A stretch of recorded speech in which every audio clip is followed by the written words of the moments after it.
اوقات بہت سی محنتوں کا نتیجہ انسان دیکھتا ہے کہ ضائع چلا گیا. میں نے 10 سال محنت کی، حاصل کوئی نہیں نکلا.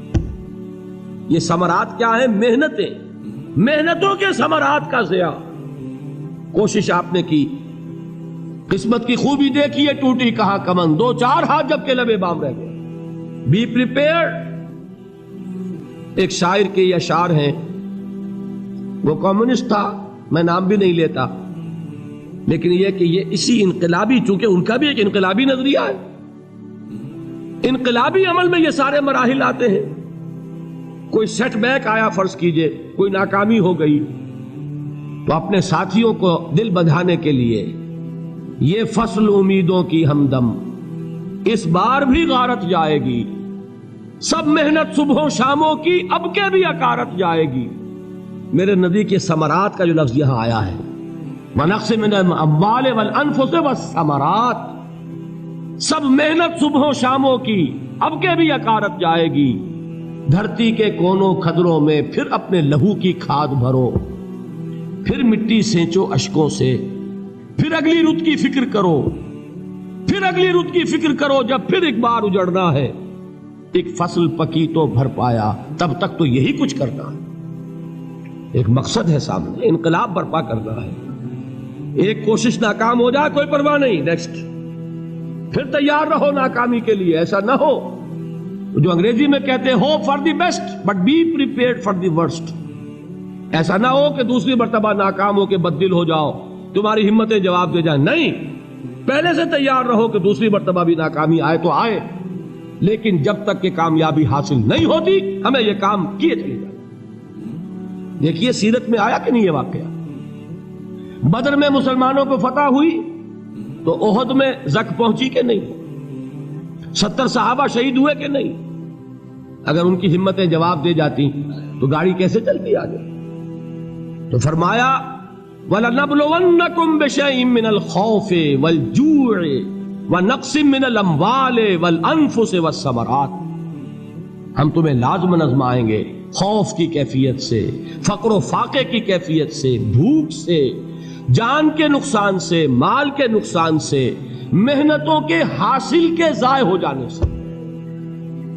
وَبَشِّرِ الصَّابِرِينَ، اور اے نبی بشارت دیجئے صبر کرنے والوں کو. الَّذِينَ إِذَا أَصَابَتْهُمْ مُصِيبَةٌ، وہ کہ جب ان پر کوئی تکلیف آئے، کوئی مصیبت آئے، کوئی آزمائش آئے، قالوا انا للہ و انا الیہ راجعون، وہ یہ کہیں کہ ہم اللہ ہی کے ہیں، اللہ ہی کی طرف لوٹ جانا ہے. یہ وہی انداز ہے جو میں نے فارسی کا شعر سنایا تھا آپ کو کہ سرے تسلیم خم ہے جو مزاج یار میں آئے. وہ ہمارا مولا ہے، ہمارا آقا ہے، اگر اسے یہی منظور ہے تو ہمیں بھی یہی منظور ہے. میں نے تسلیم و رضا کی بات کی تھی نا، آپ کو کچھ شعر سنائے تھے. ایک شعر اور سنیے، اور یہ کس کا ہے؟ محمد علی جوہر کا. ایک مرتبہ جیل گئے، ان کی ایک بیٹی جوان بیمار ہوئی، فوت ہو گئی. باہر چھوڑا انگریز نے، جاؤ بھائی دفن کر دو بیٹی کو. دوسری مرتبہ جیل گئے، دوسری جوان بیٹی اسی مرض میں مبتلا ہوئی. اب یہ جیل میں ہے، خبر پہنچی کہ دوسری بیٹی کے اوپر بھی اسی مرض کا حملہ ہوا ہے. ایک نظم لکھی ہے جس کا آخری شعر یہ ہے، تیری صحت ہمیں منظور ہے لیکن اس کو نہیں منظور تو پھر ہم کو بھی منظور نہیں. یہ ہے، جب تک یہ کیفیت نہ ہو اس میدان میں آدمی ثابت قدم نہیں رہ سکتا کہ میرے رب کو اگر یہ منظور ہے تو یہی مجھے منظور ہے، اور تیری صحت ہمیں چاہیے تو ضرور، لیکن ہمارے رب کو منظور نہیں تو ہمیں بھی منظور. راضی برضائے رب. وَبَشِّرِ الصَّابِرِينَ الَّذِينَ إِذَا أَصَابَتْهُمْ مُصِيبَةٌ قَالُوا إِنَّا لِلَّهِ وَإِنَّا إِلَيْهِ رَاجِعُونَ. نہ شود نصیب دشمن کے شود ہلاک تیغت، سر دوستہ سلامت کے تو خنجر آزمائی. اولئک علیہم صلوات من ربہم ورحمہ، یہی ہے وہ لوگ جن پر ان کے رب کی طرف سے عنایتیں ہیں اور رحمتیں ہیں. وَأُولَٰئِكَ هُمُ الْمُهْتَدُونَ، اور یہی ہے وہ لوگ جو کامیاب ہونے والے ہیں، ہدایت پانے والے، ہدایت یافتہ. اسی سورہ بقرہ میں ذرا آگے چل کر، یہ تو ہے 20واں رکوع، 19واں رکوع. 21ویں رکوع کی پہلی آیت ہے لیس البر ان تولوا وجوہکم قبل المشرق والمغرب ولكن البر من آمن بالله واليوم الآخر والملائكة والكتاب والنبيين وآتى المال على حبه ذوي القربى واليتامى والمساكين وابن السبيل والسائلين وفي الرقاب وأقام الصلاة وآتى الزكاة والموفون بعهدهم إذا عاهدوا والصابرين في البأساء والضراء وحين البأس. اب یہ آیت جو ہے سورۃ العصر میں جو مضامین آئے تھے سارے اس میں موجود ہیں. وہاں ایمان کا لفظ آیا، یہاں 5 ایمانیات کی تفصیل آ گئی، اعمال کی تفصیل آئی، اور آخری بات وہاں کیا ہے وتواصوا بالصبر، اور یہاں کیا ہے والصابرین فی البأساء والضراء وحین البأس. اور صبر کرنے والے، اصل نیکی ان کی ہے جو صبر کریں. کس میں؟ جنگ کے وقت. ذرائے باسائے، باسا کہتے ہیں فقر اور فاقہ. واحد آئے گا باس تو اس کے معنی جنگ، اور باسا جمع میں آئے گا تو فاقہ فقر بھوک. اور ذرائے جسمانی تکلیف، ضرر جسمانی تکلیفوں میں صبر کرنے والے، فقر اور فاقے میں صبر کرنے والے، اور جنگ کے وقت صبر کرنے والے. اولئک الذین صدقوا واولئک هم المتقون. یہ ہیں وہ لوگ جو صبر کرنے والے ہیں، یہ ہیں جو سچے ہیں، جو اپنے دعوے میں نیکی کے اور ایمان کے صادق ہیں، اور یہی وہ لوگ ہیں جو متقی. اگلی سورت ہے سورہ آل عمران. اس میں 2 لفظ آئے ہیں آخری آیت، یا ایھا الذین آمنوا اصبروا وصابروا ورابطوا واتقوا اللہ لعلکم تفلحون. دیکھیے یہاں صبر اور صابر جو تعلق جوہد اور جہاد کا ہے وہی ہے صبر اور مصابرت. صبر ایک طرفہ عمل ہے، آپ جھیل رہے ہیں، برداشت کر رہے ہیں. صبر علی المعصیہ، صبر علی الطاعہ، صبر علی الابتلاء، یہ سب کیا ہے؟ صبر. اور مصابرت کیا ہے؟ صبر کا صبر سے مقابلہ. یہ سورہ آل عمران اب وقت نہیں ہے، میں آپ کو سناتا اللہ تعالیٰ نے کیسے کیسے مسلمانوں سے کہا. مسلمانوں تمہیں زک پہنچی ہے تو انہیں بھی تو پہنچی تھی. ان کے 70 نہیں مارے گئے تھے بدر میں؟ ان کے حوصلے جو ہیں وہ تو پست نہیں ہوئے، وہ اگلے سال آ گئے تم پر چڑھائی کر کے. تم کیوں اتنا برا مان رہے ہو؟ تمہارے دل اتنے زخمی کیوں ہو گئے؟ تمہیں تکلیف پہنچتی ہے تو انہیں بھی پہنچتی ہے.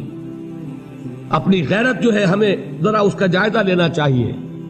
لوگ باطل نظریات کے لیے کتنی قربانیاں دے رہے ہیں، لوگ باطل چیزوں کے فروغ کے لیے کتنی محنتیں کر رہے ہیں. جیسا کہ میں نے ابھی کہا تھا، اسی غیرت کو چیلنج کرنے کے لیے، ذرا آپ کی حمیت دینی کو جوش دلانے کے لیے، قادیانی نوجوان کتنی تعداد میں اپنے آپ کو دین کے لیے وقف کرتا ہے، اور آپ کتنے نوجوان ہیں جو اپنے آپ کو دین کے لیے وقف کرتے ہیں، اور ہوں وہ کھاتے پیتے گھرانوں کے لوگ. یہ نہیں ہے کہ اگر کوئی اور کام نہیں کر سکتا تو پھر یہ ہے کہ وہ دین کے کام میں لگ جائے.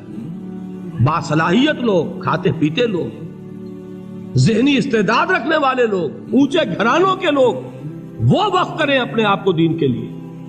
اس کے بغیر کیسے باہر آ جائے گی، کیسے رونق آ جائے گی؟ تو دنیا میں باطل نظریات والے جو ہیں، یہ بات کہی گئی ہے مسلمانوں تم اگر توحید کے لیے لڑ رہے ہو، دیکھتے نہیں ابو جہل کو، اس نے گردن کٹوائی ہے شرک کے لیے، شرک کے لیے گردن کٹوائے، اور تم توحید کے لیے گردن کٹوانے کو تیار نہ ہو. اس نے گردن کٹوائی کہ نہیں کٹوائی؟ اور کس طرح کٹوائی ہے؟ کیونکہ بڑا متکبر قسم کا، فرعون قسم کا شخص تھا. جب گردن کاٹنے لگے تو کہتا ہے ذرا نیچے سے کاٹنا، تاکہ جب تم نیزے کے اوپر چڑھاؤ میرے سر کو تو اونچا نظر آئے، معلوم ہو سردار کا سر. وہ بدبخت مرتے ہوئے بھی جو اس کی کیفیت تھی نا، اس کو ذہن میں رکھیے. تو یہ اس لوگوں نے قربانیاں دی، جانیں دی. تو فرمایا اگر تم ان سے زیادہ قربانی نہیں دو گے، یہ نوٹ کر لیجئے اس کو، مجرد اگر حق کو غالب کرنا اللہ کے ذمے ہو تو آنے واحد میں غالب کر دے گا، تمہیں تکلیف ہی دینے کی ضرورت نہیں. سمجھ رہے؟ کیا اللہ کے مقابلے میں کوئی باطل کی طاقت ٹھہر سکتی ہے؟ یہ تمہارے ایمان کا امتحان ہے، یہ تمہارے خلوص کی آزمائش ہے، یہ تمہارے امتحان کا ثبوت درکار ہے کہ اللہ تعالیٰ دیکھنا چاہتا ہے تم اس کے لیے اپنی جانیں قربان کرنے کو تیار ہو کہ نہیں، تم اس کے لیے تن من دھن لگانے کو تیار ہو کہ نہیں۔ اور یہ جان لو کہ اگر کفار اور مشرکین اور ملحدین اور باطل نظریات والے وہ جو کچھ قربانیاں اپنے باطل نظریات کے لیے دے رہے ہیں ان سے زیادہ اگر تم نہیں دو گے تو حق غالب نہیں ہوگا۔ انہوں نے جو صبر کیا ہے اپنے باطل نظریات پر، اگر تم اس سے زیادہ صبر کا ثبوت نہیں دو گے اپنے اس حق پر تو حق غالب نہیں ہوگا۔ اس لیے فرمایا یا ایھا الذین آمنوا اصبروا وصابروا، نہ صرف یہ کہ صبر کرو بلکہ صبر میں اپنے دشمنوں سے آگے نکلو، ان کے صبر سے بڑھ کر صبر کرو۔ وَرَابِطُوا، مرابطہ کہتے ہیں چوکس رہنا، ہوشیار، پہرا دو، ایسا نہ ہو کہ دشمن جو ہے غفلت میں تمہارے اوپر کوئی حملہ جو ہے کر بیٹھے۔ وَاتَّقُوا اللَّهَ، اور اللہ کا تقوی اختیار کرو، لعلکم تفلحون، تاکہ تم فلاح پاؤ۔